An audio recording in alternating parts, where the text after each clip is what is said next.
안녕하십니까, 최강주 전문가입니다. 자, 이번 시간에는 주요 정치인 테마주들 한번 점검을 해볼게요. 예. 그리고 미래와 4월 총선에 대한 영향들 이런 거에 대해서 좀 말씀을 드릴 겁니다. 예. 대장주들 위주로 일단은 차트를 한번 점검해 볼게요. 예. 세세하게. 자, 4월 총선을 앞두고 좀 안개전국이에요. 예. 사실 저는 뭐 리얼미터인가 뭐 그 회사가 내놓는 지지율들 그런 거 믿질 않아요. 왜냐하면 그 회사 자체가 좀 성향을 가지고 있는 회사이기 때문에 중도의 성향이 아니기 때문에 믿지는 않는데 뭐 어쨌든 뭐 그들이 발표하는 지지율도 좀 많이 떨어지고 막 그랬죠. 일단 조국 게이트가 있었어요. 자, 결국은 현재는 우리나라가 좀 두 개로 막 자꾸 쪼개져요. 뭐 동서로 막 나누고, 뭐 보수, 진보, 뭐 남북으로 나누고. 저는 사실 앞서 말씀드리지만, 저는 잘하는 사람 편이에요. 정치도. 특별한 성향은 없고, 최대한 국민을 위하는 사람 편이고, 최대한 나라의 해가 될 사람들은 싫어합니다. 개인적으로 제 일단 성향을 밝혔고요. 자, 결국은 이제 보수와 진보의 대결이겠죠. 자, 요새 성향을 계속 보면 두 번씩 나눠 가지고 있죠. 이전에 박근혜 대통령, 전 대통령, 자, 다 넣을게요. 박근혜 전 대통령, 이명박 전 대통령. 보수 쪽에서 두 번 했고, 그 전에는 이제 노무현 전 대통령, 그리고 김대중 전 대통령. 이렇게 보수 두 번, 뭐, 진보 두 번, 이런 성향으로 좀 나가고 있죠. 자, 그리고 이제 2년 전에 문재인 지금 현 대통령으로 또 진보 쪽으로 좀 여당이 돼 있는데요. 이쪽에 이제 도덕성 문제들이 이제 슬슬 나오기 시작하죠. 진보라고 하면 사실 중도 성향인 사람들이 진보를 선택하든 보수를 선택하든 어떤 기준이 있어요. 박근혜 전 대통령들은 뭐 최순실 뭐 농단 게이트가 있었고 뭐 세월호 뭐 이런 것도 있었고 반면에 지금 여당 그때 민주당 쪽은 그런 거를 굉장히 과감하고 끈질기고 그렇게 이제 공격을 했죠. 그래서 결국 정권을 가져왔는데 이번에는 또 거꾸로 됐어요. 청렴, 뭐 결백, 서민을 위한 뭐 민주 그리고 뭐 노동자, 뭐 평화 이런 걸 외추던 지금 현재 진보색들의 좀 더러운 민낯이 좀 더러운이라 그러면 좀 과장인가? 아무튼 좀 드러나고 있어갖고 좀 논란이 되고 있죠. 근데 사실은 정치인들은 저는 이제 개인적으로 믿지 않는 이유가 뭐 생각을 해봐도 여기 다 어른이시고 뭐 나이 드신 분도 많지만 뭐 저도 어린 나이가 아니에요. 뭐 사진은 좀 젊게 나왔지만 자. 사실 정말 국민을 위하고 나라를 위해 뭐 목숨을 바칠 수 있고 나라를 위해 희생하고 자기보다 나라를 위할 사람은 정치를 하지 않아요. 그죠? 거의 어떤 욕망이죠. 정권, 정치 뭐 이런 것들은 특히 뭐예요? 권력욕이죠. 사람이 왜 그런 거 있잖아요. 반장 선거에서 꼭 나가내고 있고, 난 이거 나서는 거 싫어하는 사람이 있고, 성향이긴 한데 대부분 특히 남자들은 권력욕이 좀 있다고 하죠. 생물학적으로 그렇기 때문에 사실 이렇게 나서는 사람들은 저는 정말로 국민을 위한 사람이라고 하지 않아요. 제가 아시는 형님 중에 좀 대단한 분이 계신데 술을 취하면 애국가를 부르시는 분이 있어요. 근데 그분은 결국 어떻게 됐나? 현역 군대를 갔다 오고요. 제대 복학을 했다가 3군 사관학교, 3군 사관학교 다시 장교로 들어가셨어요. 지금 현역 군인으로 지금 뭐 좋은 포지션에서 그래도 끝까지 하고 계세요.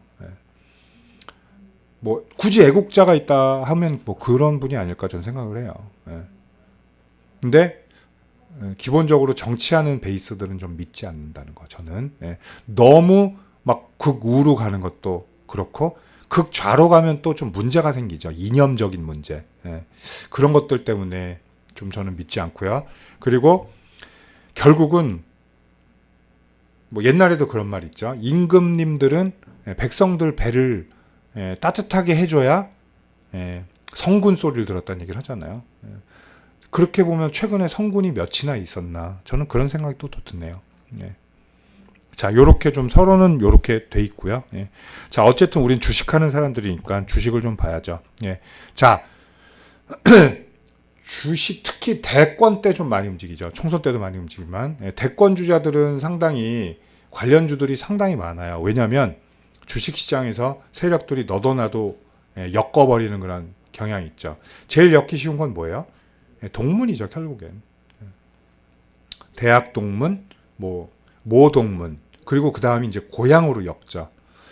예, 세지는 건 뭐예요, 결국엔? 고향 플러스 학연 지연, 결국엔 학연과 지연이 같이 붙은 게 좀 세지고요. 그리고 그건 이제 인맥주라고 하죠, 우리가. 그리고 뭐로 나눠요? 정책주로 또 얘기죠, 나누죠. 만약에 뭐 경전철을 좀 민다 그러면 뭐 경전철 관련주들, 그리고 뭐 태양광, 나는 뭐 클린 에너지, 그린 에너지를 민다 그러면 뭐 재생 신재생 에너지 쪽이 좀 뜨을 것이고, 그렇죠? 나는 뭐 전기차를 뭐 내가 대권을 잡으면 전기차를 뭐 강화할 거야 이러면 또 전기차들이 또 오르고 그러죠. 뭐 이번에 뭐 작년에도 수소차가 급등했던 것들도 이제 정책적인 영향이 되겠죠.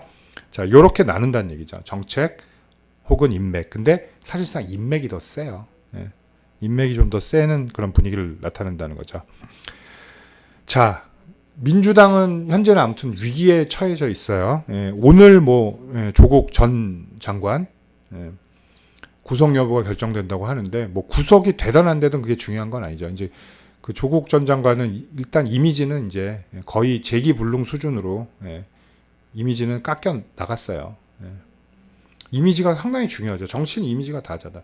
이전에 뭐 안희정 전 충남지사, 도지사 그분도 이제 그런 문제, 김지은 씨였나요? 그분과의 문제로 이제 뭐 거의 정치 생명 거의 끝났고, 뭐 이재명 지사 같은 경우도 뭐 현재 아직 뭐 완전히 100%뭐 판결 난 건 아니지만 상당히 정치적으로 큰 리스크에 봉착돼 있죠. 그런 것처럼 뭐 상당히 조국 게이트가 민주당에겐 걸림돌이 아닌가라고 돼 있죠. 물론 꼬리 자르기 뭐 바로 나서겠지만 이런 것들이 4월 총선에 어떤 영향을 끼칠 확률이 높다는 거죠. 자, 그리고 이제 대선 쪽으로 좀 넘어가 보면 이제 3인이 있죠. 이제 안철수에 대한 얘기가 많죠. 안철수 전 후보는 손학규 이제 대표가 오히려 거론을 더 많이 하고 있어요. 재결합. 근데 어렵죠. 솔직히 현실적으로 손학규와 재결합을 한다는 게 사실 쉽지가 않다는 거예요. 자, 그리고 돌아올 확률은 매우 높다. 안철수, 제가 이제 마라톤을 해요. 마라톤 하는데 마라토너들 사이에서 안철수 라인이라는 게 있어요. 그분 이제 기록이 있죠. 3시간 40 몇 분 그거. 그런 것처럼 이제 마라톤으로 많이 뉴스가 많이 나오죠. 미국에 계시는데 조만간 복귀할 가능성이 매우 높아요. 정치인들이 제일 심하게 하는 거짓말이 뭐예요? 정계에서 은퇴하겠습니다. 국민의 뜻을 겸허하게 받아들이겠습니다. 이게 1위죠. 그리고 때 되면 바로 기어 나온다는 거. 자, 두 번째 거짓말. 저를 뽑아주시면 뭐뭐뭐뭐뭐를 실현하겠습니다. 그게 두 번째 거짓말이죠. 자, 그러면 우리 3인방을 한번 살펴볼게요. 뭐 그 외에도 뭐 많죠. 대선 뭐 유력 주자들, 뭐 옛날에 유시민 그 노무현 재단 이사장도 있었고 뭐 많은데 오늘은 황교안 대표, 그리고 이낙연 전 총리죠 이제, 그리고 안철수 이렇게 교수라고 할게요. 현재는 교수니까 안철수 교수, 이렇게 3명을 좀 말씀을 드릴게요. 대표주들을 한번 봅시다. 자, 뭐 사실 이낙연 테마로는 여러 가지가 있어요. 뭐 서원, 뭐 남아산업, 뭐 우원개발, 남아토건, 이월드, 뭐 SDN도 있었죠. 국영지원엠도 있고 뭐 굉장히 많아요. 사실 인터넷 검색해 보시면 20개도 넘을 거예요. 요만큼씩 연결돼 있는 것만 따져도. 자, 일단 그냥 최근에 좀 올라오고 있는 과열 종목이죠. 과열 종목이라면 결국 많이 올라왔으니까 과열 종목이겠죠. 이걸 한번 볼게요. 자, 보시면 최근에 각도가 살벌하죠. 자, 그러면 SD 우원 개발하고 한번 비교해 볼까요? 월봉으로 한번 각도 비교해 볼게요. 자, 이번 월에는 오히려 마이너스죠. 마이너스 0.16. 범한 권역은 자 63% 이렇게 잘라보면 나와요. 63%. 그러니까 최근에 가장 강하게 올라왔다고 보시면 되겠죠. 자, 이렇다는 건 뭐예요? 결국엔 얘가 지금은 좀 대장의 역할을 한다 이렇게 볼 수가 있죠. 그리고 여기엔 걸려 있어요. 이전에 슈팅 나왔던 자리 여기서 머뭇 거린다고 볼 수가 있죠. 왜? 윗꼬리 때문이에요. 결국 이전 고점 매물대에서 윗꼬리가 발생했다는 거는 나 돌파 안 할 거야 라고 딱 단정할 수는 없지만 뭐라고 표현할 수가 있어요? 부담스럽다. 상당히 부담스럽다고 느낄 수가 있겠죠. 만약에 뭐 확실한 또 재료적으로도 충분한 그런 올릴 수 있는 명분이 있다면 벌써 올렸겠죠. 뭐가 동반이 돼야 돼요? 하지만 엄청난 거래량이 동반돼야 돼요. 거래량 없이 돌파하는 매물대는 없다라는 거죠. 너무 강력하면 돌파하는 방법이 있죠. 뭐가 있어요? 갭이라는 방법이 있죠. 점상으로 돌파하는 이렇게. 지금 그 자리는 물론 아니고 그리고 크리스마스 이브에 잠시 올랐다가 오늘은 살짝 주춤하고 있는 단계죠. 기존에 올라왔던 많이 올라왔던 것들 보시면 우원 개발 이런 것도 상당히 좀 좋은 흐름이었죠. 얘도 근데 얘도 결국은 2018년 물량들이 있어요. 얘는 이제 철도라 또 앞전에 그걸로 좀 떴죠. 그 대북 테마로 좀 움직였었던 거 있고 SDN은 이제 태양광 시스템 회사인데 얘도 이전 고가는 돌파하고 뭐 다 좋아요. 물량은 좋은데 얘는 뭐가 있냐면요. 이전에 이게 있어요. 이게 뭐예요? 중국 태양광 덤핑 이전에 태양광이 뭐 난리 났을 때죠. 쉽게 얘기해서 그죠? 그때 이때 뭐 웅진에너지니 지금 갑자기 생각이 안 나네. 그 뭐죠? 아무튼 OCI, OCI들 막 난립했을 때죠.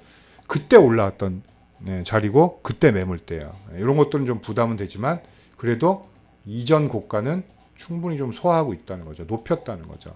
이런 것들이 있어요.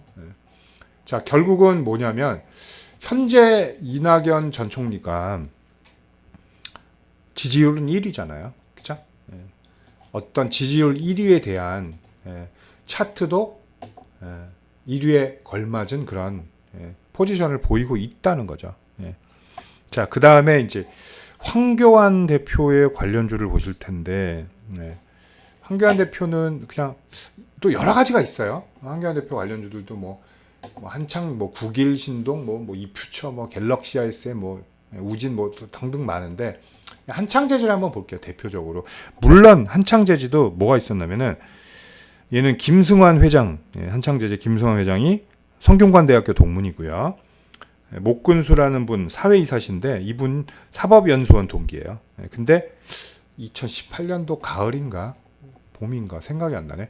그때 그런 게 있었어요. 관련 없습니다. 급등 사유 관련 없습니다. 라고 나왔어요. 그런데도 급등하죠. 자, 추노라는 드라마 보면 얼굴에다 노자 쓰죠. 노비, 노자. 그런 것처럼 낙인이 찍혀요. 보통 테마주들은.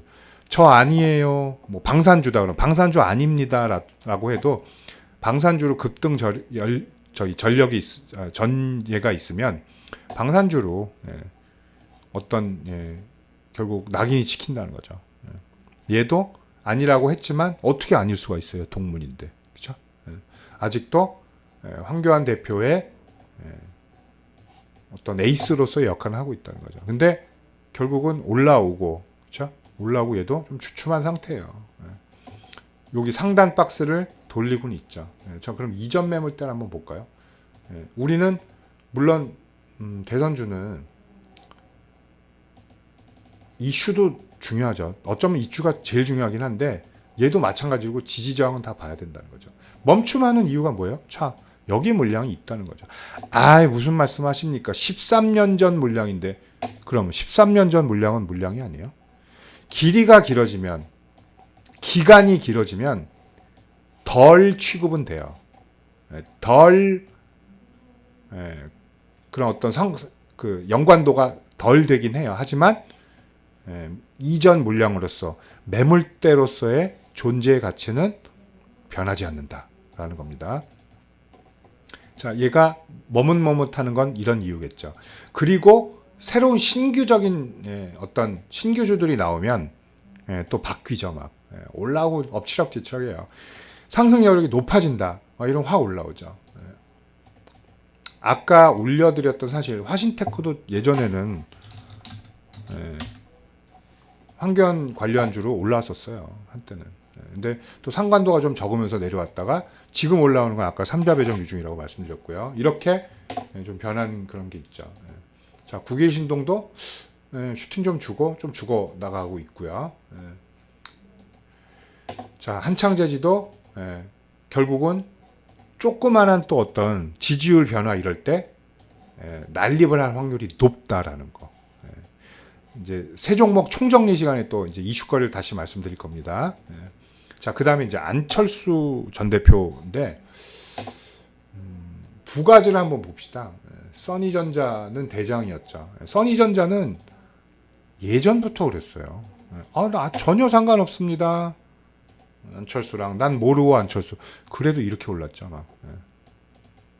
엄청나게 올랐잖아요. 자, 294원에서 1,500원. 50배죠. 33배네. 정확히 계산하면. 상관없다고 하는데 왜 움직여요? 그쵸? 자, 그리고 사실 안철수를 대표할 수 있는 건 사실 안랩이에요. 안랩. 저 안랩도 뭐 이때 처음으로 서울시장 뭐 양보하고 박원순 지금 현 시장하고 아름다운 눈물의 그런 장면을 보였을 때 얘도 10배 올랐어요. 16,000원에서 16만 7천원까지. 근데 이제 특징이 있죠. 안랩은 상간도는 더 많고 아직도 지분이 있는데 얘는 무거워요. 6,500억 시총이. 써니전자는 한 1,000억 정도 되는 걸로 알고 있는데 1,200억. 더 높네요. 1,200억. 가볍긴 써니전자가 더 가볍죠. 그래서 상징처럼 움직이는 거죠. 빅텍처럼. 방산의 빅텍. 자, 그리고 뭐 복귀 안 할 것처럼 뭐 나오면서 화요일 날 크리스마스 날 좀 급등락을 했었는데 복귀 가능성 굉장히 높아요. 물론 이제 변수도 물론 있을 거예요. 갑자기 뭐 은퇴할 수도 있고 정말 뭐 완전히 미국에서 그냥 평생 살 겁니다. 이럴 수도 있어요. 하지만 대부분 복귀할 확률이 높다는 거. 누구랑 손을 잡던 복귀할 확률이 높다는 거예요. 자, 그러면 포인트들을 좀 잡아드릴게요. 자, 다시 이낙연 관련주로 돌아가서 자, 과열 종목인 지금 30분 호가단위 거래인데 자, 이런 애들은 이제 지지점이 1로 바뀌죠. 그죠? 2,500원 초반으로 바뀌어버려요. 그냥 따라갈래요. 따라가세요. 따라가실 분들은. 대신 호가창 잘 봐야 되고 일도 하면 안 돼요. 손실 나기 싫으면 계속 쳐다보고 있어야 돼요. 그렇죠? 좀 더 여유 있게 보실 분들은 눌림의 자리가 필요하다는 거죠. 눌림에서 매수하는 그런 전략이 좋다는 거죠. 제가 말씀드렸지만 뭐를 해도 준비 없이 매매하는 건 그거는 자살행위라는 거죠. 적어도 싹 물량 보고 이전 물량도 살짝 보고 매물대 지지 저항도 한번 확인하고 월봉까지는 제가 안 바라지만 주봉이라도 살짝이라도 한번 훑어보세요. 여기서 거래가 터지고 어디서 캔들이 좀 있구나. 그러면 여기서 저항들이 있겠구나라고 살짝이라도 보시라는 거죠. 그렇죠? 이것만 딱 봐도 지금 2,500원에서 2,350원 정도가 눌릴 수 있는 자리라는 걸 알 수가 있다는 얘기죠. 그렇죠? 그리고 나는 몰라요. 나 어려워요 그거. 그럼 이평선 매매를 하시는데 땡긴 이평선을 하지 말라는 거죠. 즉 가까운 이평선보다 하나씩 보수적으로 밑으로 접근하시라는 거죠. 안 오면 어떡해요? 그럼 하지 마세요. 그렇죠? 정치인주들은 어차피 대선까지 아직 여유가 있다는 거죠. 총선을 노리실 분들은 총선 베팅을 하시는데 짧게 좀 대응을 하시라는 거죠. 자, 그 다음에 황교안 대표의 한창제지를 한번 보면 한창제지는 오히려 더 심플할 수가 있어요. 한창제지는 딱 하나예요. 쫓아가지 마세요. 꼬리 답니다. 갈 것 같아요. 가지 마세요. 절대 추격하는 스타일로 안 되고 얘는 무조건 2,900원, 2,800원 사이예요. 여기까지 내려오면 더 좋고 근데 이거는 장 깨질 때 내려올 확률이 높기 때문에 이런 데서 살짝 사보시고 2,700원 정도 내려오면 무조건 일단 손절해야 돼요. 얘는. 자, 황교안 대표가 지금 저는 국민을 위해서 정치 접고 삭발 더 하고 살신성인 하겠습니다. 안 그래요. 총리까지 지낸 분인데 야망이 없겠어요 지금? 야망이 있으니까 단식 투쟁도 하고 그러는 거 아니겠습니까? 그렇죠? 모두 다 야망 있는 사람이에요. 야망에 맞게 우리도 대응을 해야 된다는 거죠. 지금 쫓아가는 거 그럼 그럼 얼마 차이 나는데 지금 살까요? 그것도 의미는 없어요. 그냥 원칙대로 가세요. 원칙대로. 연말 수급 나빠지면서 한번 밀릴 확률도 있다라고 하면서 그리고 당연히 봐야 될 때는 어디예요? 당연히 여기죠. 여기 잔가지들 있죠. 요거 금세 넘지 요거 꼬챙이 몇 개들 라고 하지만 실질적으로 올라오면 상당히 영향을 받습니다. 영향을 받게 돼요. 이런데 돌파 못하면 반 이상 반 정도 던지고 가는 것도 충분히 훌륭한 매매다. 그러다 뚫고 이거 다 뚫으면 어떡해요? 그건 할 수 없는 거예요. 그거는 노리고 하나도 안 잡고 요거 못 뚫는 것 같은데 못 뚫는데 이러고 이거는 도박이 되죠. 투자가 아니에요. 투기죠. 자, 그 다음에 써니전자인데 써니전자 안철수 거는 좀 변동력이 있죠. 얘도 근데 결국은 여기죠. 이 라인이에요. 3,400원 초반 아니면 매수할 필요는 없어요. 굳이. 지금 따라갈 필요는 없다는 얘기예요. 만약에 은퇴하면 어떻게 해요? 그럼 내리꽂겠죠. 그 전에 물론 커트하는 자리는 3,200원 이하 라인이에요. 정확하게 한 3,150원, 40원 이런 라인 오면 일단 커트하고 들어가는 방법이 가장 좋다는 거죠. 커트한다는 건 일단 팔고 다시 포지션을 노린다는 거죠. 다음 포지션은 거의 3,000원 깨진 다음이거든요. 그럼 3,150원 깨지면 어떻게 해요? 3,000원에 바로 또 사요? 아니에요. 3,000원 깨지는 흐름이 나올 수도 있어요. 그런 흐름까지 한번 보자는 거죠. 얘도 지금 추세가 팍 나오거나 그러진 않죠. 수렴 형태라 이게 좀 시간을 끌 확률이 있어요. 그리고 안철수 다 알아. 정계 복귀할 거잖아. 그렇다고 서프라이즈고 1월 1일 날 돌아오진 않는다는 거예요. 돌아오는 시간은 걸린다는 거. 자, 이렇게 주식 특히 이제 주식 중에서 이런 민감한 주식들 있잖아요. 테마들 중에서도 특히 인맥 테마들 이런 것들은 좀 자세히 볼 필요가 없어요. 있어요. 자세히 볼 필요가 있습니다. 그리고 섣불리 판단하면 안 돼요. 섣불리 판단하면 안 됩니다. 그리고 뉴스하고도 많이 엮이는 게 많이가 아니라 거의 뉴스하고 엮이죠. 이런 것들 때문에 굉장히 조심스럽게 행동을 해야 돼요.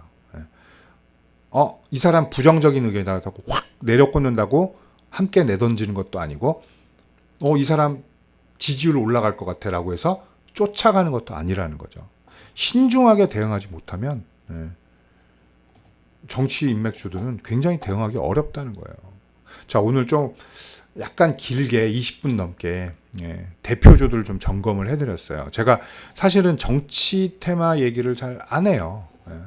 이유는 나중에 아시겠지만 잘 안 하기 때문에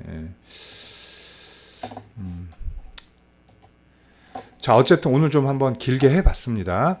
자, 정치 테마 그리고 그 외에 다른 테마들 많이 하죠. 테마주 관심 있고 공부하고 싶고 알아가고 싶고 또 테마주 가이드를 잘 모르겠는데 한번 도움을 받고 싶다라고 하시는 분들은 저와 함께 하시면 돼요. 자, 무료 카톡방 같이 함께 하시는데 좀 물어보시는 분들이 많아갖고 어디 하단이 어디요? 도대체 어딜 눌러야 됩니까? 라고 하시는 분들은 여기 있죠. 여기 아이 느낌표 나오는데 인포메이션 여기 누르셔도 되고 편하시게 여기 누르세요. 제 영상 밑에 클릭하시고 최강주 VVIP방 무료 체험방 이렇게 나오죠. 돈 안 받으니까 일단 오픈 채팅방 들어오시면 좋은 정보들 이렇게 대선 테마들 같은 정보들도 좀 많이 드리니까 함께 하시면 좋을 것 같습니다. 자, 긴 시간 오늘 감사드립니다.